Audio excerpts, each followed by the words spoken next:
All right, I'm with you guys. Big up Costa. Come on. Costa's here with us.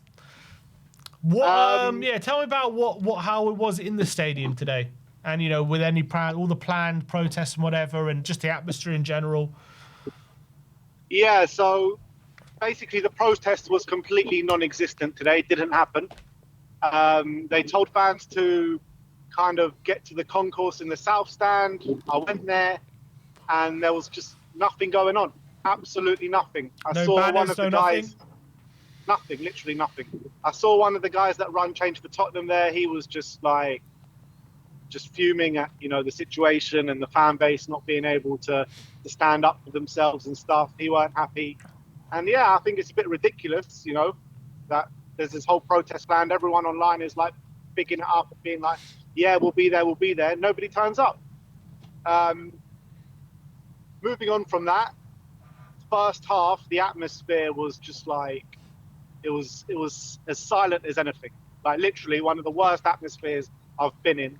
Maybe the only chant that was sung pretty much through the whole first half was a light-hearted "Come on, you Spurs" at one point during the game. Gary Neville It was described it all as a charity game in that first Yeah, that's half. what it felt like. It genuinely felt like that in the first half, and the players were awful. There was no intensity. It felt like a training game in that first half. So I didn't even think Man City came out of first gear in the first half either, and it was just like Yeah. two teams not looking like they could be asked. We gave Man City a couple of goals. They were 2-0 up, and it was just a non-event really. The first half, I don't really remember too much happening, and no team seemed like they wanted it really.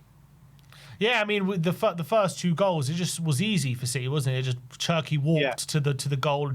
Dragusin doesn't close him down. It's not even a great shot, and it finds the corner. And then the second goal, Dragusin again giving it away, and 1-2 passes. But I agree with you. I don't think City got out of first gear in that first half, and we just made it easy for them. But what was the atmosphere like at half time when the whistle goes? Everyone, I'm assuming, very frustrated. What was the feeling like at half time? Real loud boos at half time, as you could imagine, as it has been over the past, well, I don't know how long, but it's been a long time since the boos of the half time, full time. And everyone was saying at half time, including myself, this is going to be a cricket score. This could be 3, this could be 4, this could be 5 with the way Spurs are playing. I get back to my seat at half time, and obviously I was a couple minutes late. And the guy next to me goes, Romero's been taken off and Pape Matasar's on. And I was like, oh my God, what is going on here? I was completely fearing the worst, but you got to give credit to the team the way they reacted to the second half. Credit to the manager for the changes he made. I say credit to the manager, but I think it was all forced changes, to be honest. So I don't know how much credit you can actually give him, but the changes were made, and he is the manager, and he deployed them. So yeah, look, the frustrating thing for me is that it's not the first time we've seen this. It's the first time we've seen us actually come back and get a result. But how many times have we seen us have such a diabolical first half, go down 1-0, go down 2-0, and then come back in the second half and put in a really good performance, but not get the game back? Today we got the game back, you know what I mean? And it was just a similar kind of story of what I've seen from a lot of games this season. Yeah, it's difficult, isn't it? What do you think it's down to? It's hard to explain, isn't it? Like, is Frank, changing things? I mean, he did change formation at halftime. He went back to a back four, which I think definitely helped Yeah. us. And I think the back three was actively hurting us in that first half. But the fact that we just throw caution to the wind in that second half, and we were much more risk taking. At points we were leaving Dragusin 1-on-1 with Haaland and just going for it. Is that is Frank encouraging them to just let loose and change a few things, or is it the players just thinking all is lost, let's just go for it? I think it's a combined effort, but it kind of doesn't really matter in a sense because the game's essentially lost. I know we got it back to 2-2, but the game's essentially lost at half time. The game was essentially lost against Aston Villa at half time. And if you come out firing and you change things and, the shackles are off a little bit, why can't the shackles be off from minute one? Why can't we show this from minute one and not have to chase the game every week? It's a bit ridiculous. And that's what's most frustrating for me because I see these players and, everyone goes on, these players aren't good enough. It's this, it's that. And obviously me and you have been kind of fighting the corner being like it's tactics, mainly tactics and not players. And I think that showed again in the second half. It showed in the second half against Aston Villa. Like, these players can play, but they've got the shackles on for them most of the time. So why can't we go out and play without the shackles off from minute one? How many times, how many weeks do we have to say this? Just go out and let the team play, and I'm sure you'll see better results. But talk to me about the second half. You know, what do you think changed mostly? Who stepped up in your mind? Like, who was the noise around in that second half? Well, for me, I think Javi was head and shoulders above everyone on the pitch today. I think he was fantastic. And you know, it wasn't even in the second half, because I thought he was the only one in the first half that looked like they wanted it a little bit. He was the one, you know, dropping deep, putting in these challenges, trying to drive the team forward. It's just a shame no one was kind of on his wavelength. Second half, he got better and better. I think Conor Gallagher actually put in a really good display today. I think I've been criticising Connor over the last couple of weeks with his two performances for Spurs so far, but this was kind of a game I think tailor-made for him. A bit of bite in the challenge, great cross for Solanke's goal, and obviously Solanke, you know, another two goals again today, and he is just going from strength to strength. Let's just please don't be injured, because we desperately need Dominic Solanke if we're going to take anything out of the games coming up. And you're looking at Romero injured now. Archie Gray was massively struggling after the final whistle. You've got Dom Solanke going off. He didn't go down the tunnel, so I'm hoping he's going to be all right. And he was on the pitch after the game, you know, clapping the fans and stuff. So hopefully it was more precaution than anything else. But you know, we're getting 2 or 3 injuries a game at this moment in time. Even when it's not games, you've got Danso Van de Ven and who was the other player that went down injured in midweek? Jed Spence. It's just like, we can't catch a break, people. We cannot catch a break with these injuries. And it's just like every game, it's like, I go into every game now being like, all right, who's going to get injured now? It's just like ridiculous. What did you think of Archie Gray's performance? Archie, yeah, I thought first half, he could have done a bit more, to be honest, Archie. But second half, I thought he came to the party really well. You know, he wriggles away past his player really well. And I love what he shows on the ball, and off the ball he's getting better and better. I think Archie put in a really good display second half. So first half, not so much. I thought, you know, he got a bit... Yeah, I thought he was showing up a little bit in the first half. But second half, he came into it massively, in my opinion. But what was your guys think of Archie Gray? Yeah, I agree. Second half, he was much better. I think being a wing back didn't help him. I think being a wing back, he kind of felt a bit out of place. Like, he had to go forward, even though it wasn't the right time. But I think in the second half, he kind of just like picked his moments a lot better. And when he did go forward, he did it with kind of a bit of purpose. Whereas in the first half, he kind of looked a bit lost, I felt, being a wing back. And I think moving to fullback helped him a bit. Just a quick one. Solanke has said he rolled his ankle at the full time, but he should be okay, he said. He said he should be fine. He better be, man. He better fine. be. And apparently with Romero, he was ill going into the game, according to Paul O'Keefe, and it was a pre-planned sub, according to him. And apparently he was ill before Frankfurt as well. And this is what we heard about Van de Ven last week. Pre-planned sub, all this bollocks. Let's hope it's not, man. No, Porro.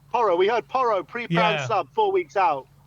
That's another thing. All these injuries, like, how much do you give some grace to Frank in terms of getting a performance out of a team that's so injury riddled like that? I mean, yeah, you got to give some grace, but it's just like, before we had the injuries, we weren't putting in good performances. So it's hard to sit here and blame injuries when we're actually better post injuries than we were pre injuries. So, I mean, I don't give him too much grace on it, to be honest, because of what I've seen this season. It's not been good enough for the whole. So, yeah, not too much, to be honest. That first half was very similar to like the likes of the Chelsea game and the Arsenal game, wasn't it? Yeah, it's like no intensity whatsoever. I'm sitting there, I'm going mad in my seat and being like, come on, guys, put in a challenge, make a run, be aggressive. And like on the back of the Frankfurt game and the Dortmund game, like, we're so aggressive. We want to win every ball. And this time we're just sitting off them, waiting to die, essentially. And that's pretty much what happened in the first half. Like, I don't understand how intensity levels, like, it's not too much to ask. I'm not asking like to go and smash them 4-5-0 every game. I'm asking for a bit of fight and a bit of passion. And we saw none of that in the first half. We saw it in the second half. But like I said, it brings me back to my point before. It's just like we wait until we're 1 or 2-0 down going in at half time to show a bit of fight. And it's ridiculous, to be honest. In terms of where it leaves us, we got the point. West Ham lost, so we're 9 points above the relegation. Arsenal extend their lead to 6 points now with that point from City. Was it the worst result that could have happened pre-game? Yeah, someone around me goes at 2-2. It's like, this draw is the worst result possible, man. It's just like, all it does is help Arsenal, that draw. It doesn't help City, doesn't help Spurs, and all it helps is Arsenal. But look, I'm just happy with the fight back. I'm happy to get a result. I didn't really care about the Arsenal situation going into the game. 6 points is not the biggest gap for the title from now to the end of the season. We just got to go beat Arsenal in a couple of weeks, and then we'll be all right. Yeah. Are we safe now? Are we safe? How many points from relegation are we? 9. Yeah, we should be. We should be. I don't think so. No, not yet. You don't think so? No of our run of games. Well, to be fair, even though West Ham lost, they did show something, didn't they, yesterday? They've been decent. Well, put it this way, actually. We go to Old Trafford next game. West Ham got Burnley. Could be down to 6. So, it could be down to 6 next weekend. And then we got Newcastle after that. Then we got Newcastle, and then we got Arsenal. So yeah, you could. I guess the answer to that is ask me in 3 weeks' time. Yeah. Ask me in May, I'll tell you. Ask me in May. In terms of where this leaves Frank, he's not going to get sacked, is he? Off the back of this result. This leaves Frank where he was before the game. Look, I think we've spoken about this so many times. I think if they were going to sack him, they probably would have sacked him already. I think they don't know who to bring in as an interim. I don't think they see any candidate as a viable option from now to the end of the season. So they're just going to kind of want this to last as long as it lasts. And if we're safe from relegation, let's say in a couple of weeks, look, we might not be, but if we are, then they'll just ride it out to the end of the season and look for Pochettino, whoever it is, in the summer. So, yeah, I think Frank's going to be here till the end of the season, guys. But when you look at, because there's 2 ways you can look at what happened today and in general. Like Frank's been saying he said before the game in an interview, last 10 games there's been more good than bad. He's been saying performances have been improving.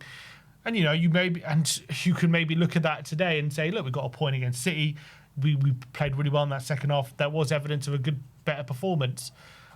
But and same against Burnley, we could have won that game. Frankfurt and Dortmund, we deservedly won those games.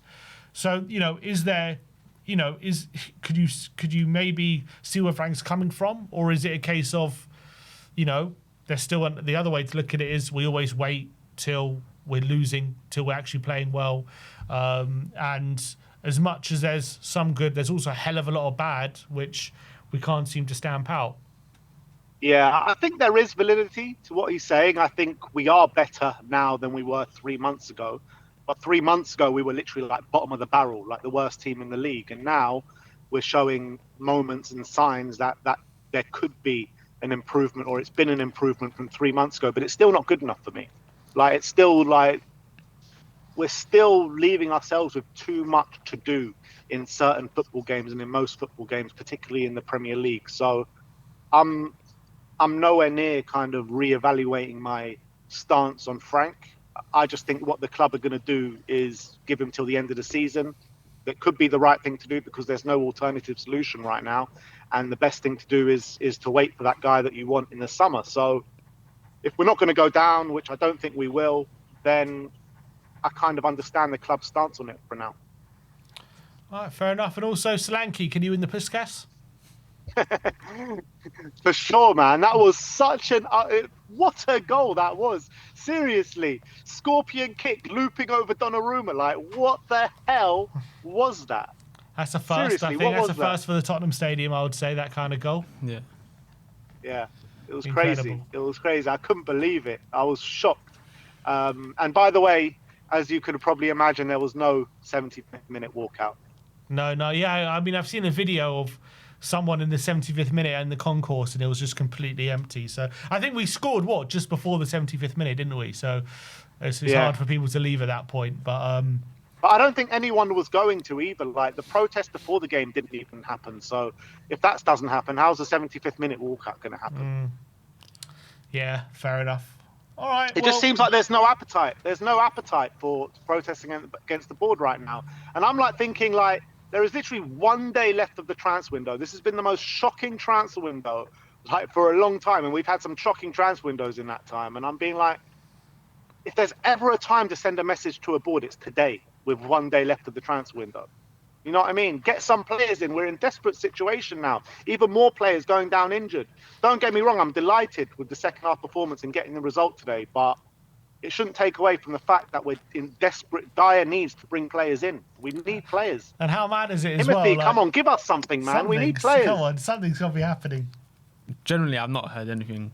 And I think if it is anything, it will generally be just a panic loan. Like, or like, for example, like we've seen with Robertson, I guess that depends. Like, anything could change in a day in terms of the Simicast stuff. So I guess it just really depends on what happens. How mad is it? We went into the window saying, you know, a backup for a doggy is one of our priorities. We signed Sousa, and now we have 2 injured right backs. and now we don't have a right back. It's like what? It's like we go into the window saying, okay, we need a left winger, and then Kudus gets injured and Johnson gets old. Now we don't have a right winger. It's like it's insane. Sides. It's absolutely insane. Just quickly on the game, Ben, would you have changed anything in terms of the setup? In terms of, obviously, with the goals, we could see 2 goals from Dragusin in terms of him being on the left side and error. What would you have changed anything? What, half time or from the start? From the start. I mean, so we had Dragusin on the left, we had Palhinha on the right, and Romero in the middle. I mean, I thought that's the way he probably should have done it. I know Dragusin obviously weren't great in the first half, but I thought Palhinha was top quality on the right hand side of a back three against Frankfurt, and Romero's been brilliant in the middle. Shifting up and playing those wonder balls that he does. So I think Dragusin had to be on the left. That's in my opinion. Would you have trusted Byfield at all? You know what? He came on today and looked decent again. I think moving forward, it could be an option. But Dragusin is like, I know he's not old. He's still young, but he's one of our senior centre-backs. Yeah. He's just coming back from an ACL. So you kind of want to get him back to match fitness. And I think he looked decent in the second half, Dragusin. So, yeah, maybe not left centre-back. Maybe I would go for Byfield next time if it was a back three and he'd go to the left. But, yeah, I think Dragusin improved as the game wore on. Did today at least give you maybe more hope than you would have before today that these games coming up we can take some points, or not really? I mean, I just thought Man City were terrible today. I know we played very well in the second half, but I think we can get a result against Newcastle because they've been shocking recently. Manchester United are just riding that wave at this moment in time, so Man U could actually be the hardest game of the lot, and Arsenal is Arsenal, so we'll see what happens when the North London derby comes around. But I think we can get a result against Newcastle. The Man United game I'm very worried about, but Newcastle, I think we can do something. All right, well, I'll let you get home. I'll see you later. I'll see you tomorrow back in the studio, and have a safe trip back.